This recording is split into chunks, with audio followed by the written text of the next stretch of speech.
Hola mi amigo, ¿cómo estás? Bahasa Spanyol merupakan bahasa keempat yang paling banyak dituturkan di seluruh dunia.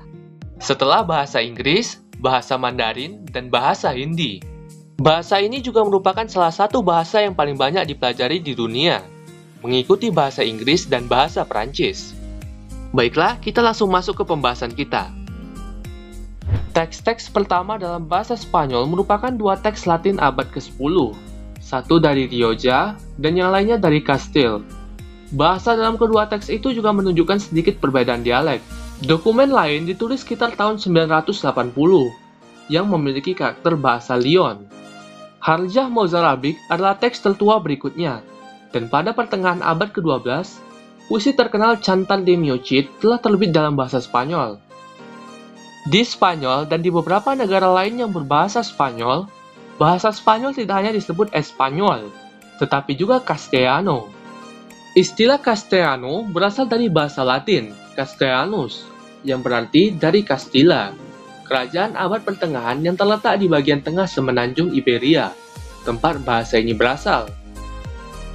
Dialek itu muncul di Cantabria pada abad ke-9 di sekitar kota Burgos di Spanyol Utara Tengah, dan ketika Spanyol dikuasai kembali dari bangsa Moor, dialek ini menyebar ke Spanyol Tengah Selatan, di sekitar Madrid dan Toledo pada abad ke-11. Pada akhir abad ke-15, kerajaan Castile dan Leon bergabung dengan Aragon, dan Castilian menjadi bahasa resmi di seluruh Spanyol. Dialek-dialek regional seperti Aragon, Navarra, Leon, Asturias, dan Santander mulai menghilang dan hanya bertahan hidup hanya di daerah pedesaan terpencil. Bahasa Galicia dituturkan di Spanyol Barat Laut, dan bahasa Katalan dituturkan di Spanyol Timur, dan bahasa ini juga sudah sangat jarang dituturkan. Bahasa Spanyol adalah bagian dari kelompok bahasa Ibero-Romantis, yang berevolusi dari beberapa dialek vulgar Latin di Iberia setelah runtuhnya Kekaisaran Romawi Barat pada abad ke-5. Namun, bahasa ini merupakan bahasa yang berbeda dan terpisah dari vulgar Latin, dan perbendaharaan katanya dipengaruhi oleh kerabat-kerabat bahasa Ibero-Romantis lainnya. Belakangan, bahasa Spanyol menyerap lebih banyak kata dari bahasa Prancis, Italia, dan Portugis. Teks-teks Latin tertua dengan jejak-jejak bahasa Spanyol berasal dari pertengahan utara Iberia pada abad ke-9. Dan penggunaan tertulis sistematis pertama bahasa ini berasal dari Toledo, sebuah kota di kerajaan Kastil pada abad ke-13. Mulai tahun 1492, bahasa Spanyol dibawa ke seluruh penjuru Imperium Spanyol, terutama ke Amerika, serta wilayah di Afrika, Oseania, dan Filipina. Sebuah studi tahun 1949 oleh ahli bahasa Italia Amerika, Mario Pei, menganalisis tingkat perbedaan dari asal-usul bahasa. Sekitar 75% dari kosakata bahasa Spanyol modern berasal dari bahasa Latin, termasuk pinjaman Latin dari bahasa Yunani kuno. Kosakata bahasa Spanyol telah berhubungan dengan bahasa Arab sejak awal, yang sudah berkembang selama era Al-Andalus di semenanjung Iberia. Dan sekitar 8% dari perbendaharaan katanya memiliki akar leksikal Arab. Ketika bagian selatan Spanyol ditaklukkan oleh penjajah Muslim dari Afrika Utara, Spanyol dipengaruhi oleh dialek Mozarabic yang mengambil banyak kata pinjaman Arab, yang sebagian besar dituturkan di Al-Andalus. Dialek bahasa Spanyol yang digunakan di Spanyol saat dikuasai bangsa Arab sebelum abad ke-12 disebut Mozarabic, bentuk yang sangat kuno dari bahasa Spanyol dengan banyak pinjaman dari bahasa Arab. Bahasa Spanyol juga memiliki pengaruh kecil dari bahasa Basque, Iberia, Celt-Iberian, Visigotik, dan bahasa-bahasa Ibero-Romantis lainnya. Selain itu, bahasa Spanyol telah menyerap kosakata dari bahasa lain, terutama bahasa Romawi lainnya, seperti Perancis, Italia, Andalusia, Portugis, Galicia, Katalan, Occitan, dan Sardinia, serta dari Quechua, Nahuatl, dan bahasa asli Amerika lainnya. Setelah Kristen merebut kembali Spanyol pada akhir abad ke-15, penjelajah seperti Christopher Columbus melakukan perjalanan ke barat dan menemukan Amerika. Sejak saat itu, hanya dalam beberapa ratus tahun, bahasa Spanyol menyebar luas di seluruh wilayah itu. Dan sampai hari ini, Bahasa Spanyol digunakan secara luas di wilayah Amerika Tengah dan Selatan. Dan berikut adalah dialek-dialek paling umum yang paling banyak dituturkan oleh penutur bahasa Spanyol.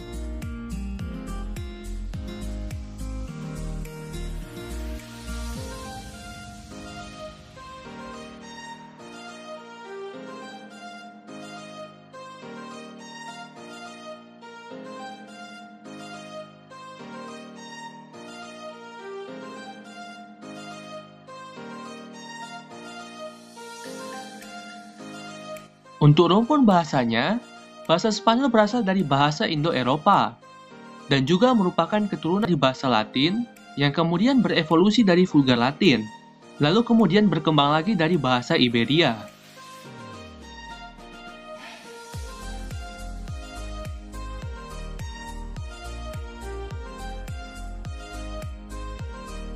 Dan untuk penutur bahasa Spanyol, bahasa ini dituturkan oleh sekitar 534 juta orang. Untuk penutur aslinya sekitar 460 juta orang. Dan untuk penutur non-aslinya sekitar 74 juta orang. Dan berikut adalah negara-negara yang menggunakan bahasa Spanyol sebagai bahasa resminya.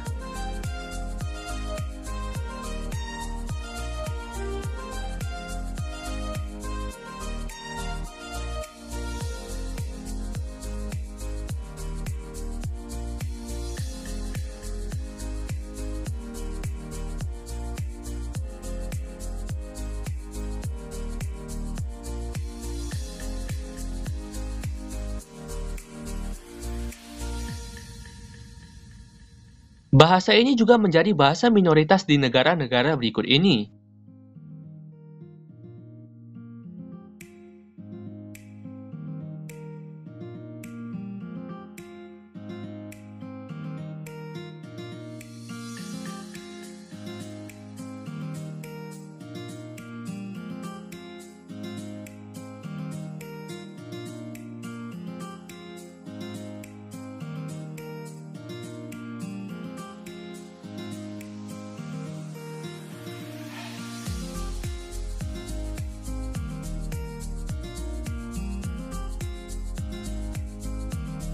Dan bahasa Spanyol juga menjadi bahasa resmi di beberapa organisasi dan lembaga internasional.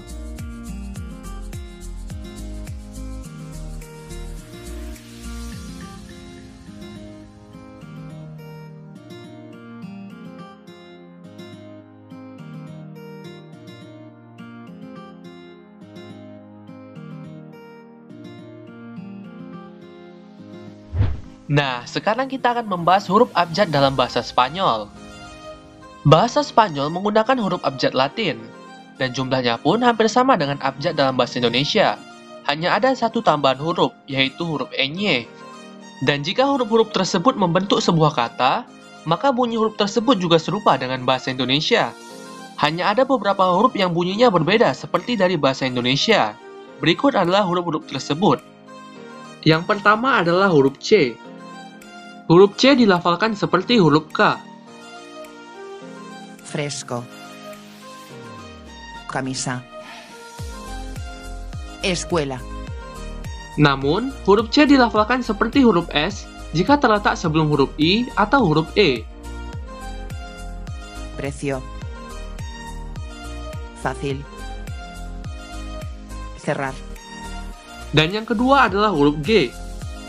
Huruf G dilafalkan seperti biasanya. Delgado. Gracias. Agua. Namun, huruf G dilafalkan seperti huruf X jika terletak sebelum huruf I atau huruf E. Argentina. Gimnasio. Religión. Dan yang ketiga adalah huruf J atau huruf J dalam bahasa Indonesia. Huruf ini terdengar seperti huruf AC atau huruf X. Jirafa. Conejo. Ajo. Reloj. Dan yang selanjutnya adalah bunyi double L. Bunyinya memiliki simbol Y terbalik. Dan berikut adalah cara menafalkannya dalam sebuah kata. Estrella. lleno, pollo, billete, Dan yang terakhir adalah huruf E-nya. Huruf ini dilafalkan seperti gabungan huruf N dan huruf Y dalam bahasa Indonesia. España, pequeño, niña, niño.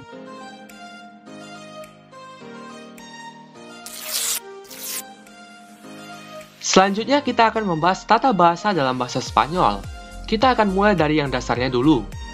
Yang pertama, kita akan membahas kata bendanya. Dalam bahasa Spanyol, kata benda memiliki gender, yaitu maskulin dan feminin. Namun, ada juga beberapa kata benda yang netral. Dan ada juga kata benda yang ambigu, yaitu kata benda yang bisa berupa maskulin ataupun feminin. Cara terbaik untuk mengenal kata benda adalah dengan menghafalnya, ataupun melihat kamus. Namun, untungnya ada beberapa aturan dan petunjuk yang bisa kalian ikuti. Yang perlu kalian ingat adalah, tidak semua kata benda yang berhubungan dengan laki-laki adalah jenis maskulin. Dan tidak semua kata benda yang berhubungan dengan perempuan adalah jenis feminin. Baiklah, ini dia aturan dan petunjuk tersebut. Kebanyakan kata benda yang berakhiran O adalah jenis maskulin. Kebanyakan kata benda yang berakhiran A adalah jenis feminin. Namun, ada juga beberapa kata benda dengan akhiran A yang maskulin, dan akhiran O yang feminin. Banyak dari kata benda yang berakhiran E, ma, vokal beraksen, dan konsonan selain D dan Z adalah jenis maskulin. Banyak dari kata benda yang berakhiran ion, tat, dat, ut, dan umbre, serta D dan Z adalah jenis feminin. Berikutnya untuk kata benda hewan. Cara mengubah kata benda hewan maskulin menjadi feminin cukup dengan mengubah akhiran O menjadi A. Namun dalam beberapa kasus, ada yang bentuk maskulin dan femininnya berbeda. Dan ada juga yang bentuk maskulin dan femininnya sama. Selanjutnya untuk kata benda orang.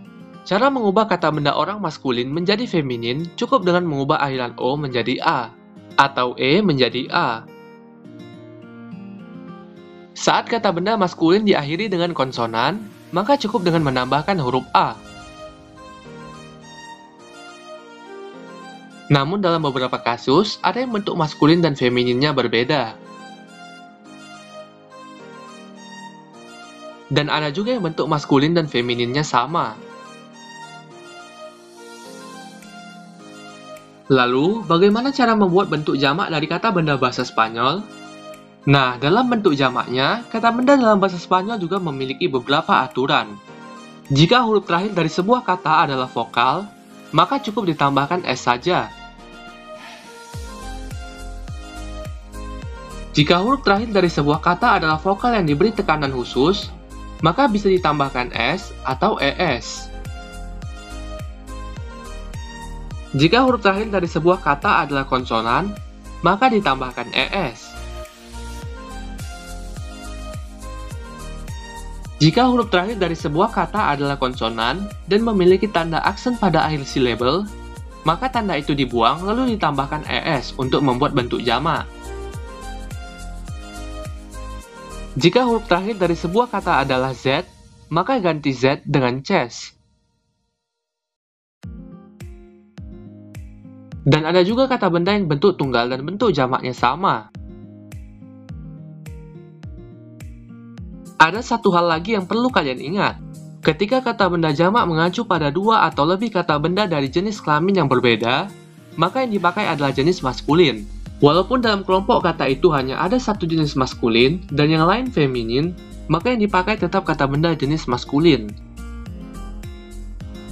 Untuk artikel dalam bahasa Spanyol, ada dua jenis, yaitu definite dan indefinite.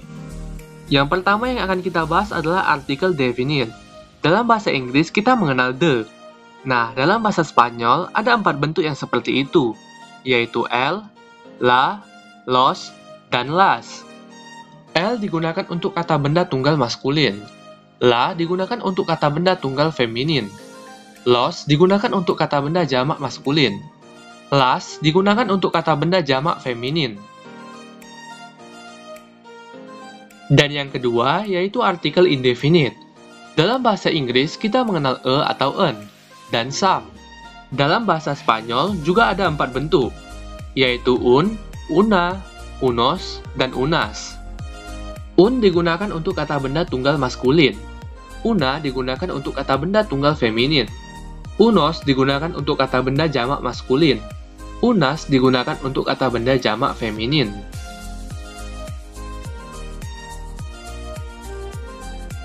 Nah, yang terakhir kita akan belajar bagaimana cara membuat kalimat dalam bahasa Spanyol.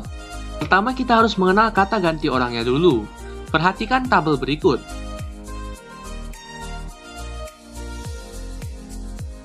Yang sebelah kiri untuk kata ganti orang tunggal, yang sebelah kanan kata ganti orang jamak. Kata ganti orang bahasa Spanyol juga dibedakan berdasarkan gender. Perlu diperhatikan untuk menggunakan kata ganti orang jamak, jika di dalamnya adalah kelompok gabungan antara laki-laki dan perempuan, maka walaupun hanya ada satu laki-laki di antara 99 perempuan, kita tetap menggunakan kata ganti jamak jenis maskulin. Nah, selanjutnya kita akan membahas kata kerja dalam bahasa Spanyol. Layaknya bahasa Inggris, bahasa Spanyol juga memiliki bentuk regular verb dan irregular verb. Namun, kebanyakan kata kerja bahasa Spanyol berbentuk regular, yang artinya mereka mengikuti pola konjugasi tertentu. Dalam bahasa Spanyol, ada 3 kategori kata benda. Kategori ini ditentukan berdasarkan 2 huruf terakhir dari kata benda tersebut. Bentuk infinitif dari kata benda bahasa Spanyol selalu diakhiri dengan huruf-huruf tersebut, yaitu huruf R, R, dan ir. Dalam bahasa Spanyol, kita mengkonjugasikan kata benda dengan menghilangkan akhiran infinitif dan menambahkan akhiran khusus untuk setiap kata ganti orang ke dalam kata kerja. Nah, sekarang kita mulai dari kata kerja yang berakhiran R. Kita pakai kata hablar. Untuk subjek yo, yaitu dengan menghilangkan R dan menambahkan O. Untuk subjek tu menambahkan as. Untuk subjek usted, el, dan ella menambahkan a. Untuk subjek nosotros menambahkan amos. Untuk subjek vosotros menambahkan ais. Untuk subjek ustedes, ellos, dan ellas menambahkan an. Dan yang selanjutnya kata kerja dengan akhiran R. Kita pakai kata comer. Untuk subjek yo, yaitu dengan menghilangkan R dan menambahkan O. Untuk subjek tu menambahkan S. Untuk subjek usted, el, dan ella menambahkan e. Untuk subjek nosotros menambahkan emos. Untuk subjek vosotros menambahkan eis. Dan untuk subjek ustedes, ellos, dan ellas menambahkan n. Dan yang terakhir kata kerja dengan akhiran ir. Kita pakai kata vivir. Untuk subjek yo, yaitu dengan menghilangkan ir dan menambahkan o. Untuk subjek tu menambahkan s. Untuk subjek usted, el, dan ella menambahkan e. Untuk subjek nosotros menambahkan imos. Untuk subjek vosotros menambahkan is. Dan untuk subjek ustedes, ellos, dan ellas menambahkan n. Dan untuk yang irregular verbs, berikut adalah contohnya. Nah, sekarang kita akan membuat kalimat dalam bahasa Spanyol. Sebenarnya struktur kalimat dalam bahasa Spanyol fleksibel. Namun yang paling umum adalah subjek, ditambah kata kerja, ditambah objek. Berikut adalah contohnya.